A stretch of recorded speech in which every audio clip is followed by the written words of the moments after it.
हरे कृष्ण। गीता సం హరే కృష్ణ.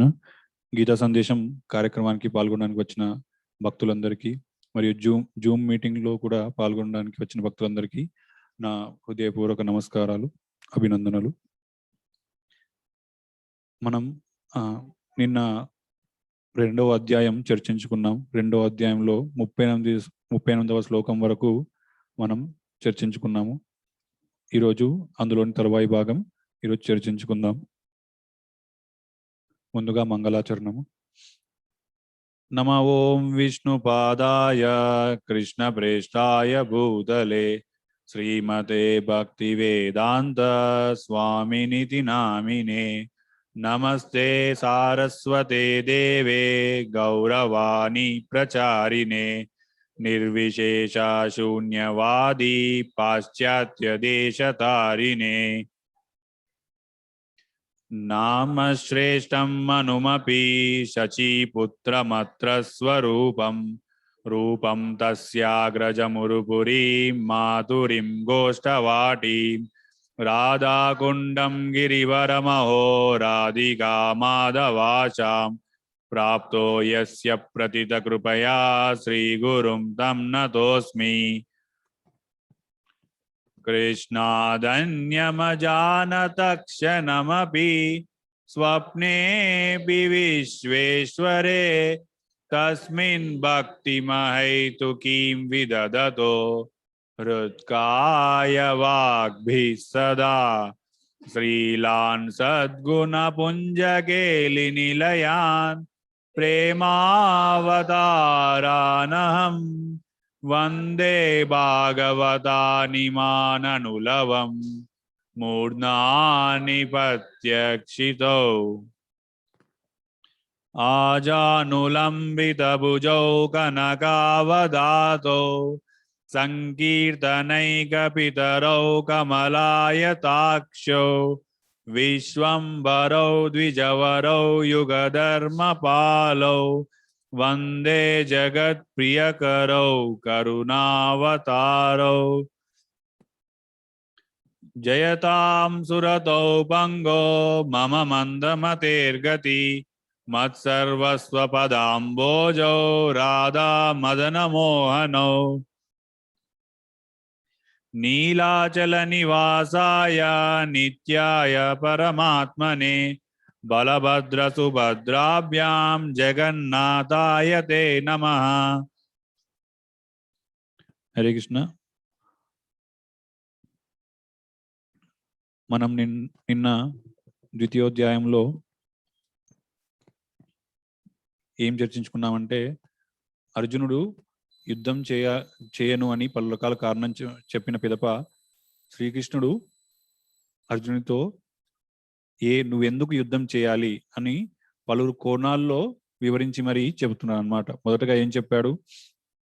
ఆత్మతత్వం తెలుసుకొని యుద్ధం చేయి. నీవు ఈ శరీరం కాదు, నీవు ఆత్మ. నీవు వాళ్ళని చంపినా కానీ వాళ్ళ అస్తిత్వం కోల్పోరు, వాళ్ళు వేరే శరీరాన్ని ధరిస్తారు. నువ్వు నిజానికి ఎవరిని చంపట్లేదు అని తెలుసుకొని, ఈ ఆత్మతత్వం తెలుసుకొని యుద్ధం చేయి అని చెప్తున్నాడు అన్నమాట. తర్వాత ఇంకో కనులు ఏమని చెప్తున్నాడు? నువ్వు క్షత్రియ ధర్మమును పాటించి యుద్ధం చేయి. నీ స్వధర్మం, నువ్వు క్షత్రియుడు కదా, నువ్వు క్షత్రియుడవై ఈ యుద్ధం చేయి. దీనివల్ల నీకు నువ్వు గెలిస్తే ఇక్కడ రాజ్యభోగాలు అనుభవిస్తావు. ఒకవేళ ఇందులో మరణిస్తే నువ్వు స్వర్గానికి వెళ్తావు. రెండు రకాలుగా నీకు అది లాభమే చేకూరుస్తుంది కదా అని చెప్తాడు అన్నమాట. ఆ తర్వాత ఇప్పుడు బుద్ధియోగం ఆచరిస్తూ యుద్ధం చేయి అని చెప్తున్నాను అన్నమాట. బుద్ధియోగము అంటే ఏమిటి అంటే, ఆచార్యులు ఏం చెప్తున్నారంటే, బుద్ధియోగం అంటే భక్తి యోగమే. నిష్కామ కర్మయోగము మరియు భక్తి యోగము బుద్ధియోగం అంటారు.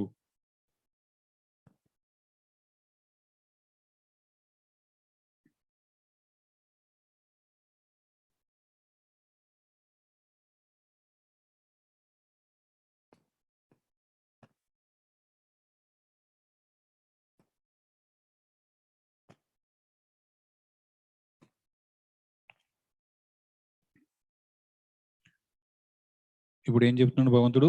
ఇప్పుడు ఇప్పటివరకు కర్మయోగం చెప్పాను, అంటే స్వధర్మం ప్రకారం ఎందుకు యుద్ధం చేయాలో చెప్తాను. ఇంకా సాంఖ్యం కూడా తెలియజేశాడు, అంటే ఆత్మతత్వముని సాంఖ్యయోగం అని కూడా అంటారు. అది కూడా తెలియజేసి ఎందుకు యుద్ధం చేయాలో చెప్పాడు. ఇప్పుడు బుద్ధియోగం ఆచరించి యుద్ధం చేయయా అని చెప్తున్నాడు. ఏషతే విహిత సాంఖ్యే బుద్ధిర్యోగే త్విమాం శృణు బుద్ధ్యా యుక్తో యయా పార్థ కర్మబంధం ప్రహాస్యసి. ఓ పార్థ, ఇంతవరకు నేను సాంఖ్యయోగాన్ని నీకు తెలిపాను. ఇంతవరకు నీకు సాంఖ్యాన్ని గూర్చిన బుద్ధిని తెలిపాను. ఇప్పుడు యోగానికి సంబంధించిన బుద్ధిని చెప్తాను, అంటే బుద్ధియోగం ఇప్పుడు నీకు చెబుతాను.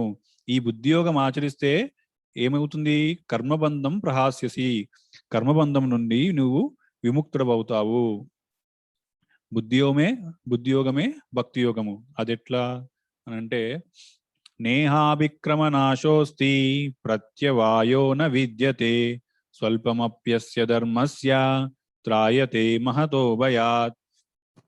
ఈ బుద్ధియోగానికి అభిక్రమనాశనము అంటే, ఒకవేళ అది ప్రారంభించి మధ్యలో నీవు వదిలేస్తే నీకు కలిగే నష్టం ఏమీ లేదు. మళ్ళీ ఎక్కడ వదిలేసావో మళ్ళీ అక్కడి నుంచే నీవు మళ్ళీ పునఃప్రారంభిస్తావు అన్నమాట. అందుకని దీనికి, ఈ బుద్ధియోగానికి అభిక్రమనాశనము లేదు. అంటే మీరు 10 మెట్లలో 3 మెట్లు ఎక్కారనుకోండి ఈ జన్మలో, మళ్ళీ తర్వాత జన్మలో మళ్ళీ ఆ 3వ మెట్టు నుంచి మళ్ళీ మొదలవుతుంది అన్నమాట మీ యొక్క సాధన. అలా బుద్ధియోగానికి అభిక్రమనాశనము లేదు. ఇంకా విపరీత ఫలితాలు లేవు. అంటే అది, అంటే ఒకవేళ అందులో ఏదైనా తప్పు చేస్తే నీకు విపరీత ఫలితాలు అనేవి లేవు.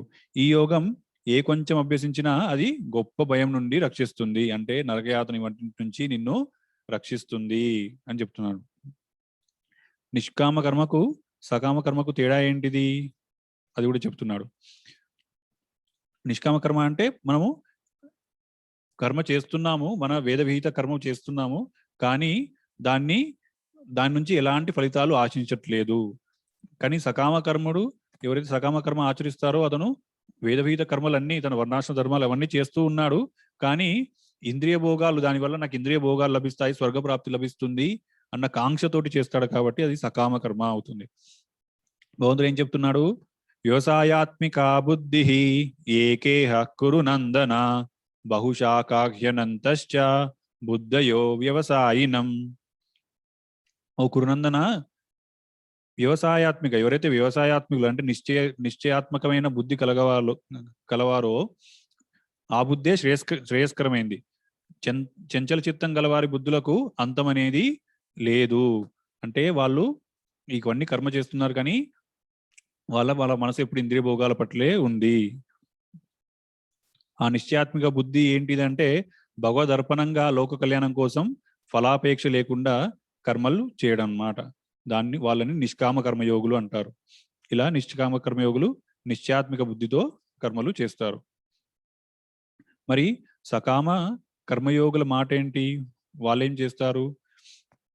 వాళ్ళ చేతన ఎలా ఉంటుంది? వాళ్ళ ఆలోచన పద్ధతి ఎలా ఉంటుంది అంటే, యామిమాం పుష్పితాం వాచం ప్రవద్యంత్య విపశ్చితః వేదవాదరథః పార్థ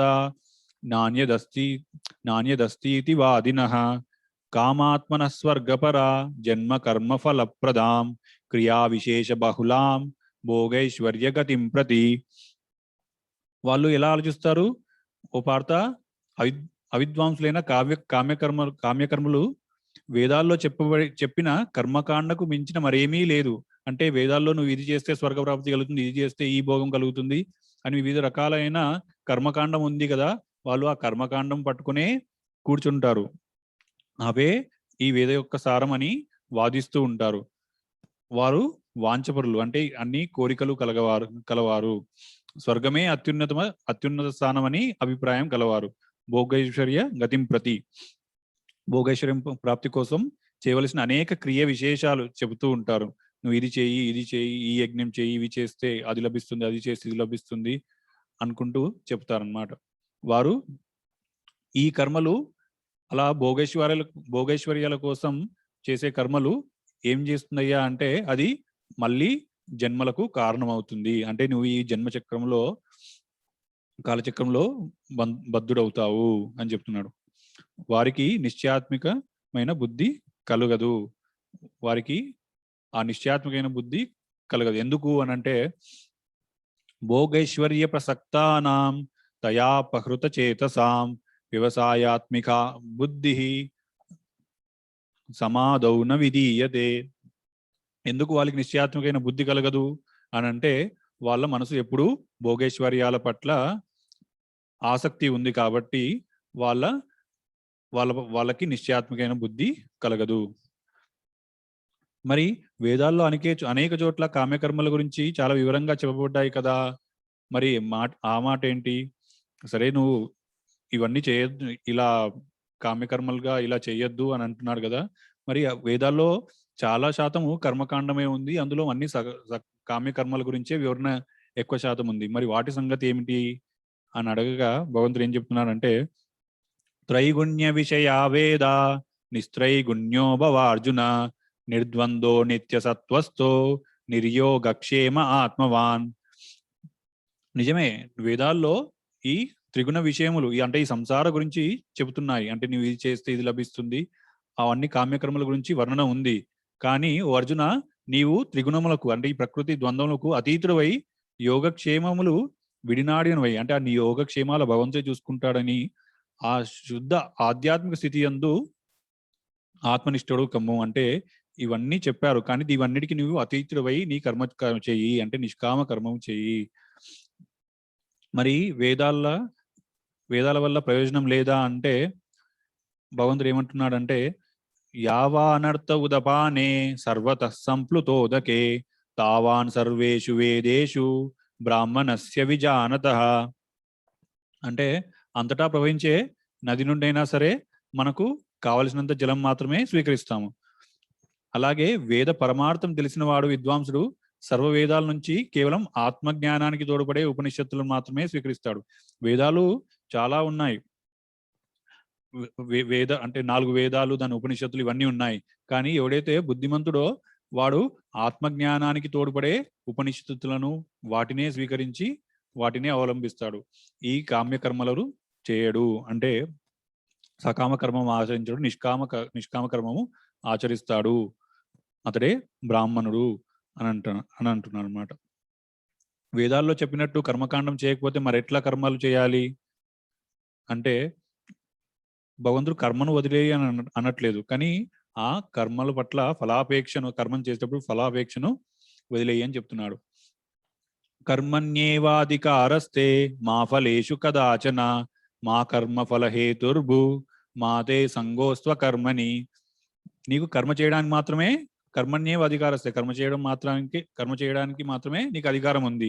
మా ఫలేషు కదాచన, కర్మ ఫలాల విషయంలో నీకు లేదు, అధికారం లేదు. అంటే అది భగవత్ నిర్ణయం ప్రకారం వస్తుంది. మా కర్మఫల హేతుర్భుర్, నీవు కర్మఫలములకు కారణం కాదు అని తెలుసుకో. మాతే సంగోస్త కర్మని, అలాగని కర్మఫలాలకు నువ్వు కారణం కాదు, కర్మఫలాలను ఆశించద్దు అని అంటే కర్మలు ఆచరించకుండా కర్మల పట్ల ఎలాంటి ఆసక్తి కనబరచకుండా అసలు కర్మలే చేయకుండా ఉండడం చేయకు.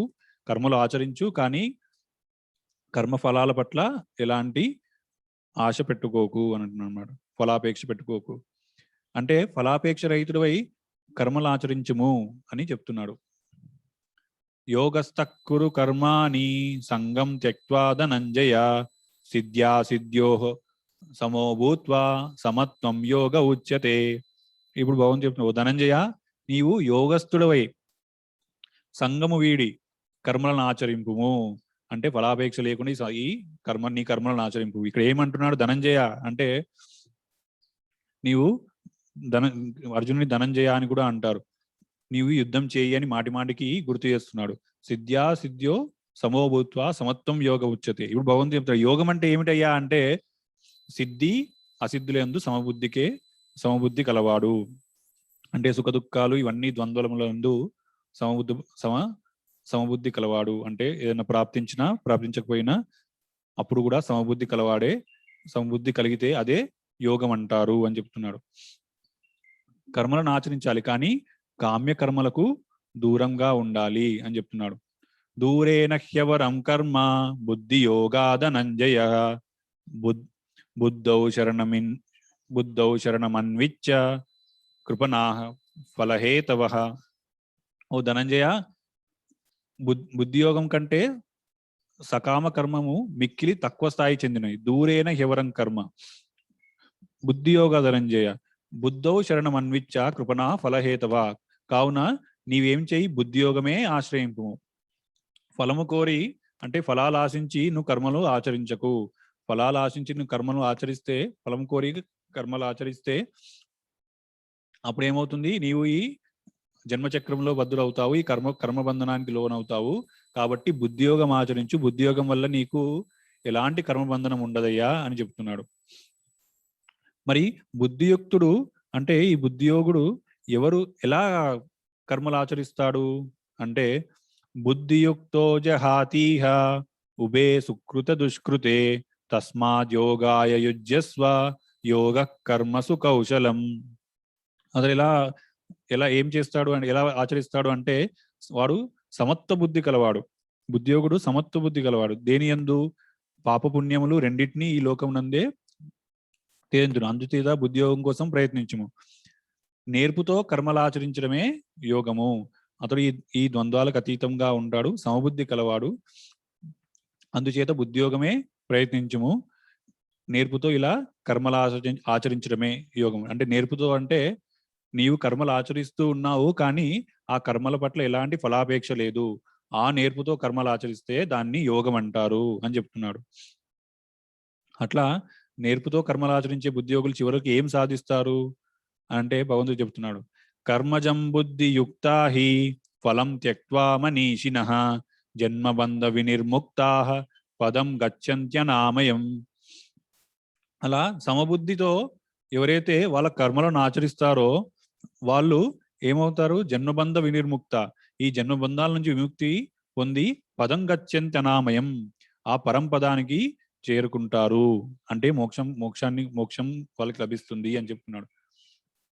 మరి మోక్షం పొందడానికి కేవలం సమబుద్ధి సరిపోతుందా, వైరాగ్యం అక్కర్లేదా అని అడుగుతున్నాడు.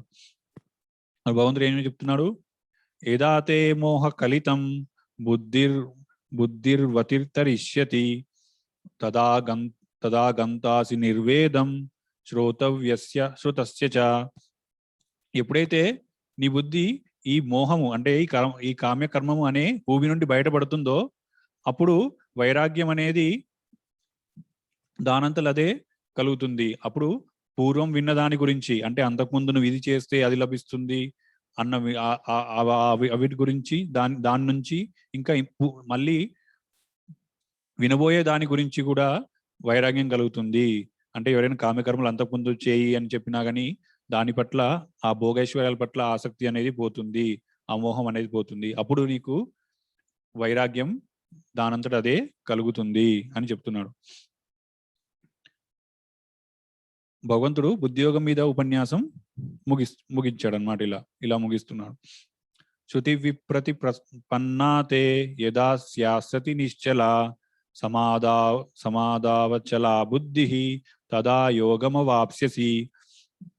ఎప్పుడు నీ బుద్ధి వేదాల్లో అంటే వీటిలో నిక్షిప్తమైన అనేక కామ్యకర్మల విచలితం గాక, అంటే ఇవి కామ్యకర్మలను విని నీ మనసు చలితం కాక ఆత్మానుభూతి అనే సమాధి ఎందు నిశ్చలంగా నిలుస్తుందో అప్పుడు యోగాన్ని పొందుతావు. అంటే ఈ కామ్యకర్మల పట్ల, ఈ భోగైశ్వర్యాల పట్ల ఎప్పుడైతే నీకు ఆసక్తి విడిచి ఆత్మానుభూతి అంటే ఆత్మానుభూతి యందు సమాధుడు అవుతావో, సమాధి స్థితి ఉంటుందో, నిశ్చలంగా ఉంటావో అప్పుడు నీవు యోగాన్ని పొందుతావు.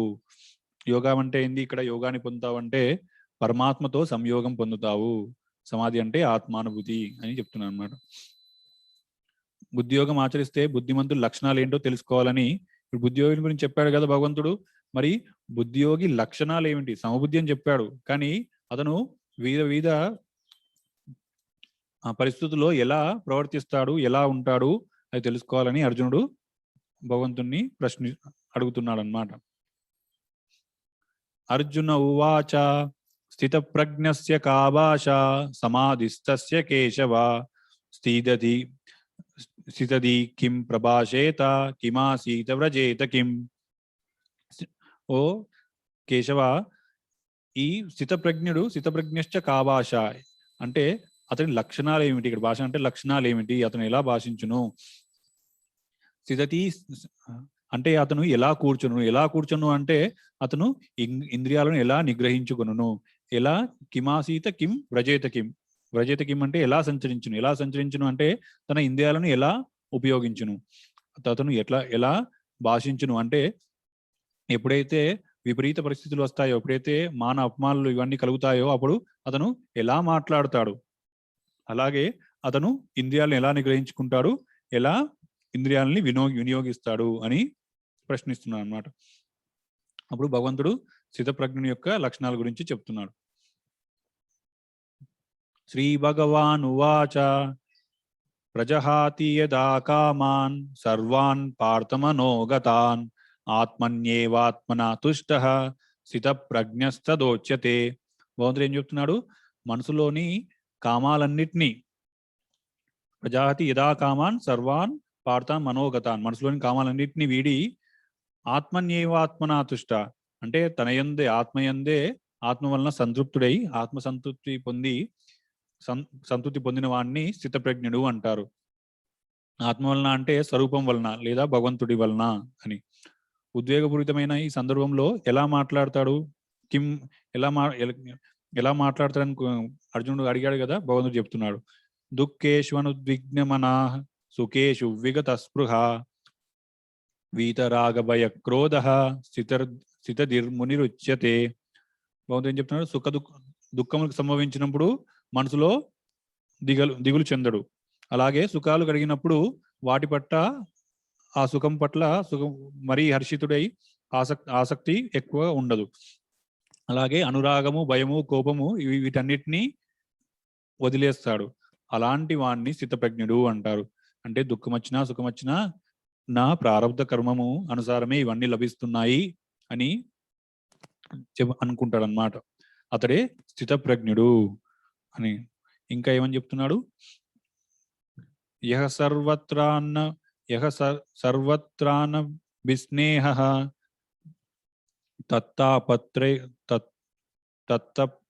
తత్తప్రాప్య శుభాశుభం నాభినందతి నద్వేష్టి తస్య ప్రజ్ఞా ప్రతిష్ఠిత.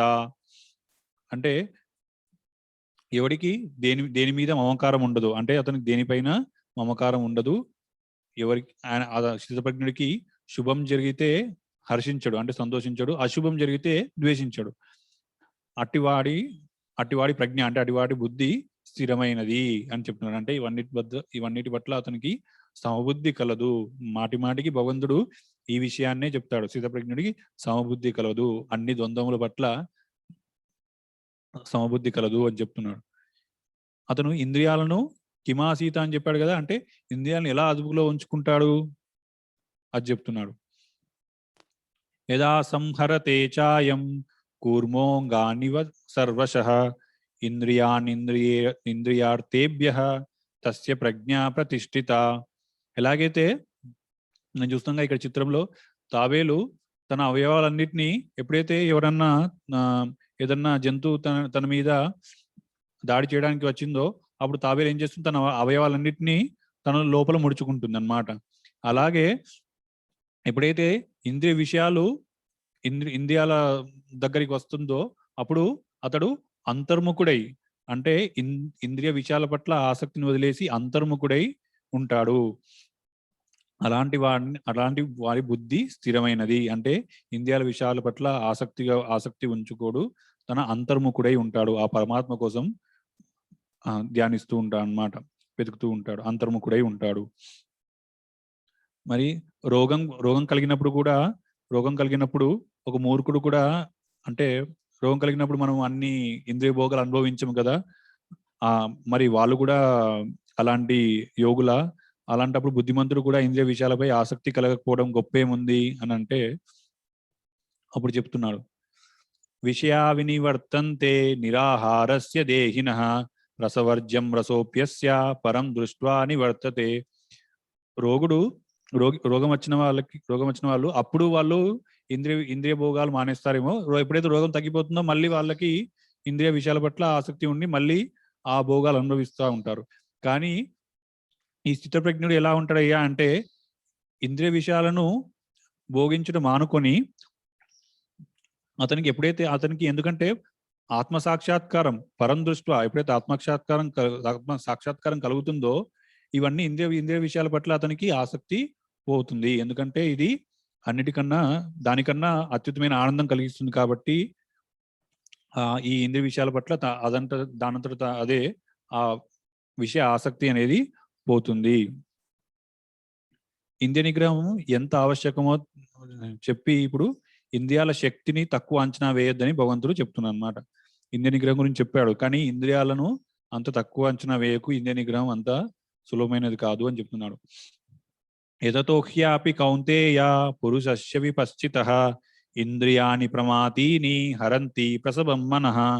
ఓ కుంతిపుత్ర, ఇంద్రియాలు ఎలాంటివి అని అంటే ఎలాంటి విద్వాంసుడైనా సరే ఎంత ప్రయత్నం చేస్తున్నా సరే వాళ్ళను ఇది బాధించగలదు. పురుషుని మనసును బలాత్కారంగా ఆ ఇంద్రియ భోగాల పట్ల లాగివేస్తుంటాయి. కేవలం ఇంద్రియాలను జయించిన మాత్రాన ఆత్మసాక్షాత్కారం కలుగుతుందా అంటే కాదు. ఆత్మసాక్షాత్కారం కలగాలంటే ఏం చేయాలి? కేవలం ఇంద్రియ నిగ్రహమే కాదు. తాని సర్వాణి సంయమ్య యుక్త ఆసీత మత్పరః వశేహి యస్యేంద్రియాని తస్య ప్రజ్ఞా ప్రతిష్ఠిత. కేవలం ఇంద్రియ నిగ్రహం ఒకటే సరిపోదు. అంతకుముందు 59వ శ్లోకంలో ఏం చెప్పాడు? పరం దృష్ట్వా అన్నాడు కదా.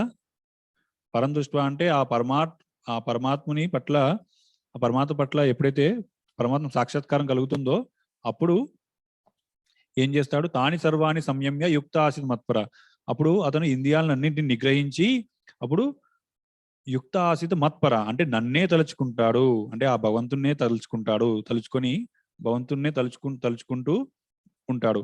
అప్పుడు ఎవనికి ఇంద్రియాల వశంలో ఉంటాయో వాని బుద్ధి స్థిరంగా ఉంటుంది. అంటే ఇంద్రియాలను వశంలో ఉంచుకోవడం, కేవలం వశంలో ఉంచుకోవడం కాదు, ఇంద్రియాలను వశంలో ఉంచుకొని తన మనసును భగవంతుడిపై ఉంచుతాడు అని చెప్తున్నాడు. ఇప్పటిదాకా బుద్ధి స్థిరంగా ఉన్నవాని గురించి చెప్పాడు. ఇప్పుడు బుద్ధి స్థిరంగా ఉండని వాని గురించి కూడా చెప్తున్నాడు. జాయతో విషయాన్ పుంసః సంగస్తేషు ఉపజాయతే సంగత్ సంజాయతే కామః కామాత్ క్రోధో విజాయతే. భగవంతుడు ఏం చెప్తున్నాడు? ఇప్పుడు ఎవరైతే ఇప్పటివరకు ఇంద్రియ నిగ్రహం ఉంచుకోవాలి అని స్థితప్రజ్ఞుని లక్షణాలు చెప్పాడు. ఇప్పుడు ఇంద్రియ నిగ్రహం ఉంచుకోకపోతే ఏం జరుగుతుందో చెప్తున్నాడు. జాయతో విషయాన్ పుంస. ఎప్పుడైతే నువ్వు విషయాల పట్ల అంటే ఈ భౌతిక విషయాల పట్ల నువ్వు ధ్యానిస్తావో ఆలోచిస్తావో అప్పుడు ఏం జరుగుతుంది? సంగస్తేషోపజాయతే. దాని పట్ల ఆసక్తి కలుగుతుంది. సంగత్ సంజాయతే కామ. ఆ ఆసక్తి ఆ అనురక్తి వల్ల నీకు దాన్ని సంపాదించాలనే కోరిక పుడుతుంది. సంగత్ సంజాయతే కామ అంటే ఆ కోరిక పుడుతుంది. కామాత్ క్రోధో విజాయతే. ఆ కోరిక వల్ల నీకు కోపం వస్తుంది. అంటే ఎప్పుడైతే ఆ కోరిక తీరలేదో అప్పుడు నీకు కోపం వస్తుంది అని చెప్తున్నాడు. తర్వాత ఏమవుతుంది? క్రోధాద్భవతి సమ్మోహః సమ్మోహాత్ స్మృతి విభ్రమః స్మృతిభ్రంశాత్ బుద్ధినాశాత్ ప్రణశ్యతి. ఆ కోపం వల్ల ఏమవుతుంది? మోహం కలుగుతుంది. అంటే ఏది మంచో ఏది చెడో తెలియదన్నమాట. ఆ అవివేకం కలుగుతుంది. ఆ సమయంలో అంటే మోహం చేత ఏమవుతుంది? తర్వాత స్మృతి నశిస్తుంది. అంటే అంతకుముందు విన్న ఉపదేశాలన్నిటినీ మర్చిపోతావు అన్నమాట. విస్మృతి కలుగుతుంది. ఇక నీకు స్మృతి పోయింది అని అంటే నీకు బుద్ధి కూడా నశిస్తుంది. తర్వాత బుద్ధి నశించిందంటే బుద్ధినాశాత్ ప్రణశ్యతి. ఇక నీవు పతనం చెందుతావు. నైతికంగా మొత్తం పతనం చెందుతావు. అందుకనే ఏం చెప్తున్న భగవంతుడు? ముందు ఇంద్రియ విషయాల పట్ల ఆలోచనే పెట్టుకోకు. అది అక్కడనే ఆపేస్తే నువ్వు పతనం చెందవు. ఇప్పుడు ఇంద్రియాలను అదుపులో ఉంచుకున్న సాధకుని సద్గతిని వివరిస్తున్నాడు. భగవంతుడు ఏ చెప్పినా గానీ ఇది చేస్తే ఇది లభిస్తుంది, ఈ లాభం అనేది తప్పకుండా చెప్తాడు. రాగద్వేష విముక్తైస్తు విషయానింద్రియైశ్చరన్ ఆత్మ ఆత్మవశ్వైర్విధేయాత్మ ప్రసాదమది గచ్చతి. అంటే రాగద్వేష విముక్త ఇస్తూ విషయాన్ని ఇంద్రియేశ్వరుని, అంటే రాగద్వేషాలకు అతీతుడై ఇంద్రియాలను మనసును అదుపులో ఉంచుకున్నవాడు ఇంద్రియాలచే విషయముల చరించుచున్న కూడా ప్రసాదాన్ని, అంటే మన ప్రసన్నతను పొందగలడు. అంటే ఈ రాగద్వేషాలకు అతీతుడై ఇంద్రియాలను మనసును అదుపులో ఉంచుకున్నవాడు ఏం చేస్తాడు అంటే ఇంద్రియాలతోటి ఇంద్రియ భోగాలు అనుభవిస్తున్నా గాని అతని మనసు చలించదు. అంటే అతని కర్మానుసారం అతనికి సుఖము దుఃఖం ఇవన్నీ లభిస్తున్నా గానీ అతను మనసు చలించదు అని చెప్తున్నాడు. ఆ ప్రసాదం పొందితే ఏమవుతుంది? ఆ మన ప్రసన్నతను పొందితే ఏమవుతుంది? ప్రసాదే సర్వ దుఃఖానాం హానిరస్యోపజాయతే ప్రసన్న చేతసో హ్యాశు బుద్ధి పర్యవతిష్టతే. అంటే ఆ మన ప్రసన్నతను, ప్రసాదం అంటే ఇక్కడ మన ప్రసన్నతను పొందితే వెంటనే అతని దుఃఖములన్నీ తొలగిపోతాయి. అంటే అతను దేని చేతను ప్రభావితము కాడు. అప్పుడు అతనికి ఈ సుఖము దుఃఖం ఈ ద్వంద్వముల పట్ల దేని చేత ప్రభావం కాడు కాబట్టి అతను దుఃఖాలన్నీ పోతాయి. ప్రసన్న చిత్తుడైన వాని బుద్ధి అచిరకాలంలో స్థిరత్వం పొందుతుంది. ఆ స్థిరత్వం పొంది అతనికి ఆత్మసాక్షాత్కారం కలుగుతుంది. మనోనిగ్రహం లేని వాని గతి ఏమిటి అని భగవంతుడు చెప్తున్నాడు. నాస్తి బుద్ధిరయుక్తస్య నాస్తి బుద్ధిరయుక్తస్య నచాయుక్తస్య భావన నచా భావయతః శాంతిః అశాంతస్య కుతః సుఖం. అంటే యోగయుక్తుడైన వాని నిశ్చయ బుద్ధి, యోగయుక్తుడు కాని వానికి, అంటే యోగం ఆచరించని వానికి నిశ్చయ బుద్ధి ఉండదు. అతనికి నిశ్చయ బుద్ధి లేకుంటే పరమాత్మ భావన కలగదు. పరమాత్మ భావన కలగని వానికి శాంతి ఉండదు. అసలు శాంతి లేని వానికి సుఖం ఎక్కడ ఉంటుంది? అంటే యోగం ఆచరిస్తే నీకు నిశ్చయ బుద్ధి కలుగుతుంది. నిశ్చయ బుద్ధి వల్ల పరమాత్మ భావన కలుగుతుంది. పరమాత్మ భావన వల్ల నీకు శాంతి లభిస్తుంది. శాంతి వల్ల నీకు సుఖం లభిస్తుంది. ఒకవేళ నీ యోగం ఆచరించకుంటే నీకు నిశ్చయ బుద్ధి ఉండదు, పరమాత్మ భావన కలగదు. పరమాత్మ భావన కలగకపోతే నీకు శాంతి లభించదు. అప్పుడు నీకు శాంతి లేకుంటే సుఖం ఎక్కడ ఉంటుందయ్యా అని భగవంతుడు చెప్తున్నాడు అన్నమాట. మరి ఇంద్రియ నిగ్రహం లేని వాని పరిస్థితి ఏమిటి అంటే, ఇంద్రియాణం హి చరతాం యన్మనోను విధీయతే తదస్య హరతి ప్రాజ్ఞం వాయుర్నావమివాంబసి. అంటే ఇంద్రియాలు వాటి విషయాల పట్ల పరిగెడుతుండగా మనసు వాటి వెంబడ పరిగెడుతూ ఉంటుందన్నమాట. అంటే మన నోటికి వివిధ రకమైన వ్యంజనాలు, అలా ప్రతి ఇంద్రియానికి ఆ ఇంద్రియ విషయములు ఉన్నాయి. ఆ ఇంద్రియ విషయాల పట్ల ఎప్పుడైతే మనసు పరిగెడుతుందో, మన ఇంద్రియ విషయాల పట్ల మనసు వెళ్తుందో అప్పుడు వాని పరిస్థితి ఎలా ఉంటుందంటే, వాయుర్నావం ఇమాంబసి.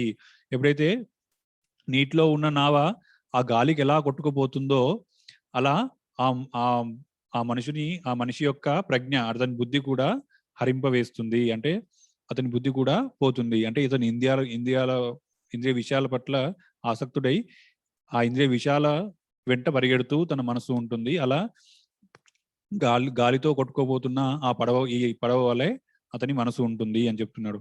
అతని బుద్ధి స్థిరంగా ఉండదు. ఇంద్రియ నిగ్రహం లేనిదే మనోనిగ్రహం కలగదు, మనోనిగ్రహం లేనిదే బుద్ధి నిగ్రహం కలగదు. ఇది భగవంతుడు చెప్తున్నాడు. ఏమంటుండు? తస్మాద్యస్య మహాబాహో నిగృహీతాని సర్వశః ఇంద్రియాణింద్రియార్థేభ్యః తస్య ప్రజ్ఞా ప్రతిష్ఠిత. అందుచేత ఓ మహాబాహు, అంటే మాటి గుర్తు చేస్తున్నాడు యుద్ధం చేయాలి అని. ఓ మహాబాహు, ఇంద్రియములన్నిటినీ ఈ విధంగా ఇంద్రియ విషయం నుండి ఏ మానవుడు పూర్తిగా నిగ్రహించునో అతని బుద్ధి స్థిరమైనది. అందుకని నీవు ఇంద్రియ నిగ్రహము అలవాటు చేసుకో, ఇంద్రియ నిగ్రహంతో ఉండు. అతడే నిశ్చయంగా ఉంటాడు, అతని బుద్ధే స్థిరమైనగా ఉంటుంది. అప్పుడే నువ్వు బుద్ధియోగం ఆచరించగలవు అని చెప్తున్నాడు. స్థిరబుద్ధి కలిగిన స్థితప్రజ్ఞుని స్వభావము, శరీర మనస్సేంద్రియములు నిగ్రహించుకోలేని బుద్ధిజీవుని స్వభావము పరస్పరము వ్యతిరేకములు అని చెప్తున్నాడు. యానిషా సర్వభూతానాం తస్యాం జాగర్తి సంయమి యస్యాం జాగ్రతి భూతాని సా నిశా పశ్యతో మునే. అంటే అంటే ఇంద్రియములను ఎలా వినియోగిస్తాడు? అహంకారం మమకారాలు లేకుండా అతను ఇంద్రియాలను వినియోగిస్తాడు. అంటే ఇది ఇంద్రియ నిగ్రహం ఉంచుకోమంటే ఇంద్రియాలను మొత్తానికి అసలు వినియోగించకపోవడం కాదు, కానీ ఆ ఇంద్రియాలను అహంకార మమకారాలు లేకుండా వినియోగిస్తాడు. ఏం చెప్తున్నాడు? సర్వప్రాణులకు రాత్రి ఏదో ఆ సమయమునందు సంయమని, అంటే ఆ యోగుడు మేల్కొని ఉంటాడు.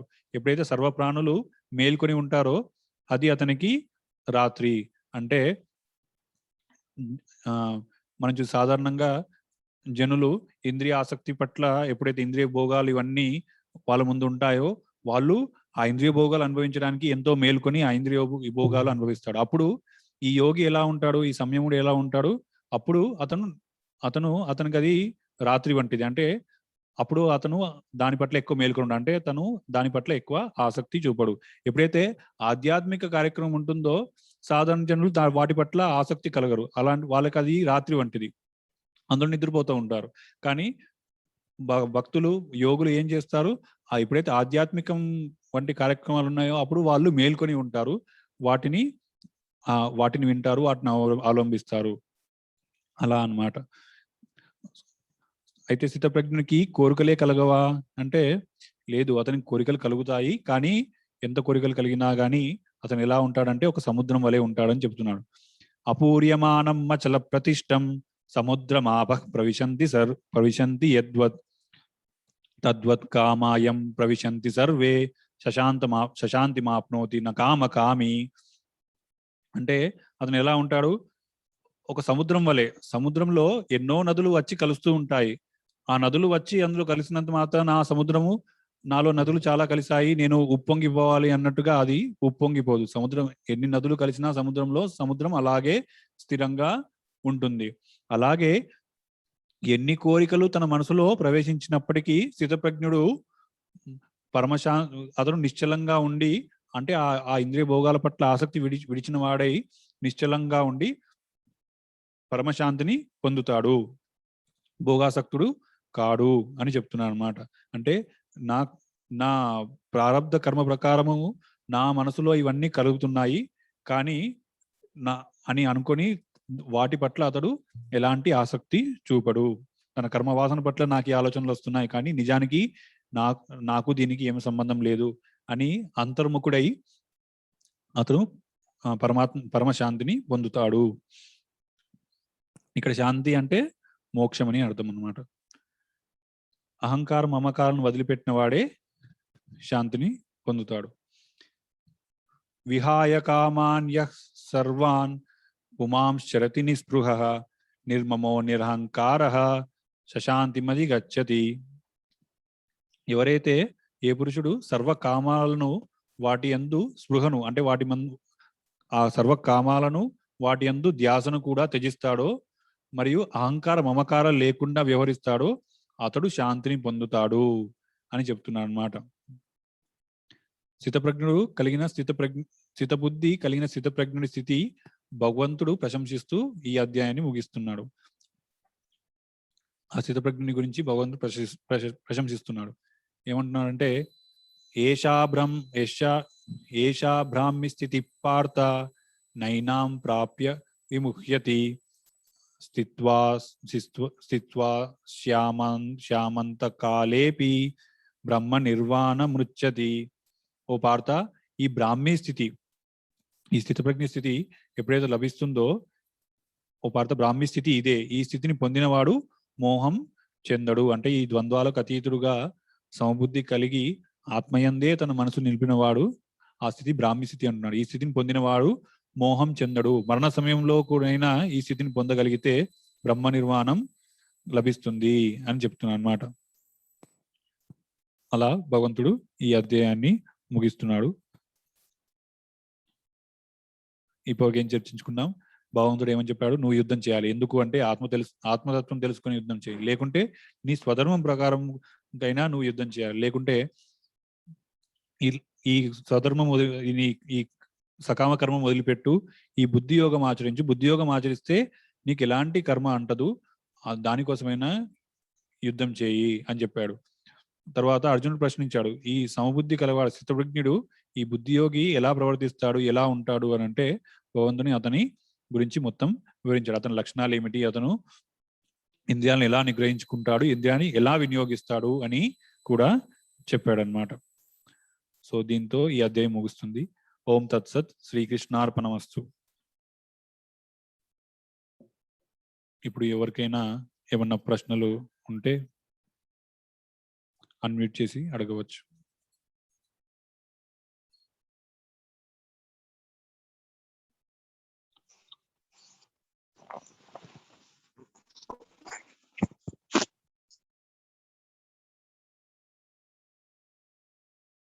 హరే కృష్ణ ప్రభు. హరే కృష్ణ. చెప్పండి ప్రభు. ఈ సకామ కర్మ అంటే ఏంటి ప్రభు? సకామ కర్మము అంటే సకామ కర్మం అంటే ఇప్పుడు కామ్య కర్మలు కర్మకాండంలో అంటే నీవు ఈ యజ్ఞం చేస్తే అగ్నిష్టోత్తము ఇంకా సోమయాజం ఇవి చేస్తే నీకు స్వర్గప్రాప్తి కలుగుతుంది ఇవన్నీ అంటారు కదా. సకామ కర్మలు అంటే ఇది చేస్తే అది కలుగుతుంది, అది చేస్తే ఇది కలుగుతుంది అన్న భావనతో చేయడాన్ని సకామ కర్మం అంటారు.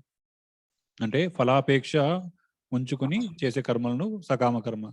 అలా అని ఏ కర్మనైనా అని కాదు, అక్కడ వేద విహిత కర్మ, అది కూడా వర్ణాశ్రమ ధర్మ కర్మ, వేద విహిత కర్మనే ఆ కోరికతో చేస్తే దాన్ని సకామ కర్మ అంటారు. వేద విహితం కాని కర్మను వికర్మ అని అంటారు. ఆ భగవద్గీతలో భగవంతుడు చెప్తాడు.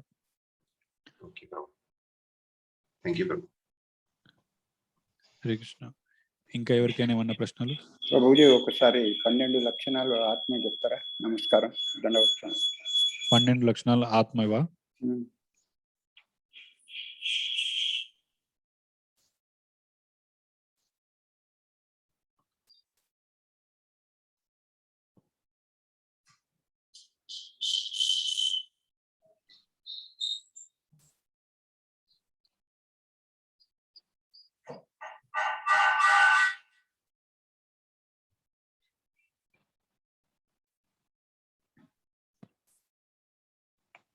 ఆత్మ యొక్క 12 లక్షణాలు 3 శ్లోకాలు చెప్తున్నాడు. అంటే అది మొదటిది, దాన్ని ఎవరు ఏ ఆయుధాలు ఛేదింపజాలవు. తర్వాత అగ్ని కూడా దాన్ని కాల్చదు, నీళ్లు కూడా తడపదు, గాలి కూడా ఎండింపజాలదు. ఈ 4.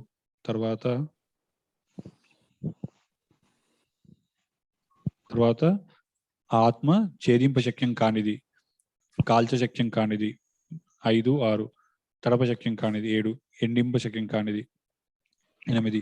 ఇది నిత్యము సర్వవ్యాపి స్థిరమైనది, చలింపరానిది. అలా 12 అయ్యాయి. సనాతనమైనది.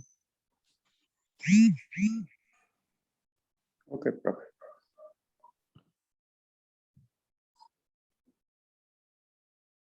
హరే కృష్ణ.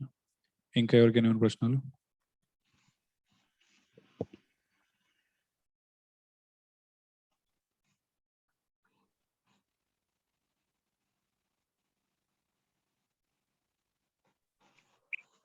అంటే మొదటి శ్లోకంలో 4 ఇవి, తర్వాత ఇందులో నిత్యము సర్వవ్యాపి స్థిరమైనది, చలింపరానిది, సనాతనమైనది ఇక్కడ 5, 9. తర్వాత ఇది అవ్యక్తమైనది, అచింత్యమైనది, వికారం లేనిది 12. అలా 12 లక్షణాలు.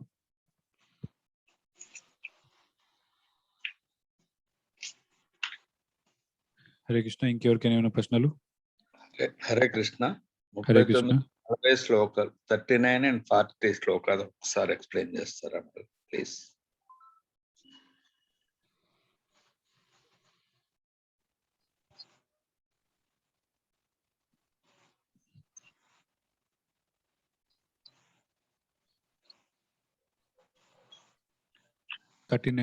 ఇందులో ఏం చెప్తున్నాడు వార్త? ఇంతవరకు భగవంతుడు ఏం చెప్పాడు? 38 వరకు ఆత్మతత్వం గురించి, ఆత్మతత్వం మరి క్షత్రియ ధర్మము పాటించి యుద్ధం చేయి, ఆత్మతత్వం తెలుసుకుని యుద్ధం చేయి, క్షత్రియ ధర్మం పాటించి యుద్ధం చేయని చెప్పాడు. అదే ఇక్కడ చెప్తున్నాడు. ఇంతవరకు నీకు సాంఖ్యాన్ని అంటే ఆత్మతత్వం గురించిన బుద్ధిని తెలిపాను, ఇప్పుడు యోగానికి సంబంధించిన బుద్ధి అంటే బుద్ధి యోగం ఇప్పుడు తెలుపుతున్నాడు. ఈ బుద్ధి యోగం ఆచరిస్తే నీకు కర్మబంధం ప్రహస్యసి, కర్మబంధం నుండి విముక్తులు అవుతావు అని చెప్తున్నాడు. ఆ బుద్ధి యోగమే భక్తి యోగము. ఎందుకు అని అంటే నేహాభిక్రమ నాశో అస్తి, అంటే ఈ బుద్ధి యోగం ఆచరిస్తే ఈ బుద్ధి యోగానికి అభిక్రమ నాశనము లేదు. అంటే నీవు సగం చేసి వదిలేస్తే ఆ చేసిన సగం చేసిన కొంత దానికి వినాశనం ఉండదు. ఎక్కడ వదిలేసావో మళ్ళీ అక్కడి నుంచే మళ్ళీ మొదలు పెడతావు. విపరీత ఫలితాలు ఉండవు. ఈ యోగం కొంచెం ఆచరించిన అతనికి గొప్ప భయం నుంచి రక్షిస్తుంది, అంటే నరకయాతన ఇవన్నీ ఘోర కర్మల నుంచి రక్షిస్తుంది అని.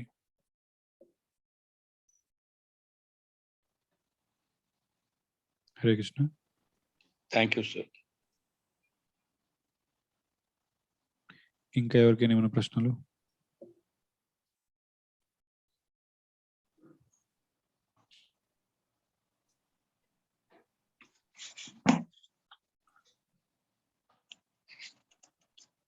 హరే కృష్ణ.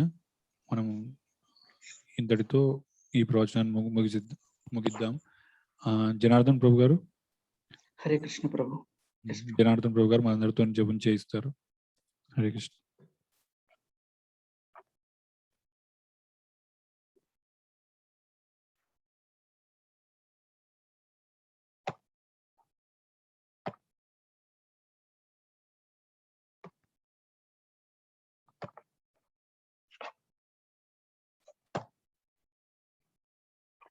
హరే కృష్ణ.